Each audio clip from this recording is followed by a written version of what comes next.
Hey everyone, if your iPhone's app store is stuck on the loading screen, don't stress, I've got a few tricks up my sleeve to help you out. So let's dive into some easy fixes that might just get things back on track.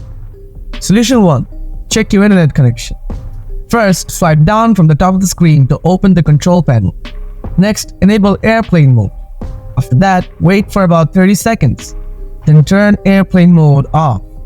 Now make sure your iPhone is properly connected to either Wi-Fi or cellular data. Check if your internet connection is stable. Try switching between Wi-Fi and cellular data to see if that helps resolve the issue. Solution 2. Check for App Store updates. Open the Settings app, then scroll down a bit.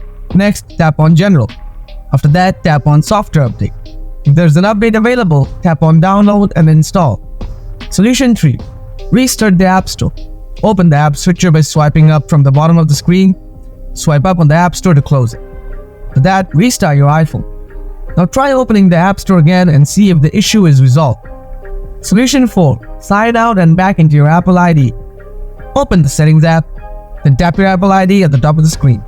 Next, scroll down and tap Sign Out. After that, restart your iPhone. Now sign back in with your Apple ID. Solution 5. Reset network settings. Open the Settings app, tap on General, scroll down and tap Transfer or Reset iPhone. Tap on Reset, then select Reset Network Settings. Keep in mind, this will reset your Wi-Fi settings. And there you have it. These steps should help you get past that pesky loading screen in the App Store.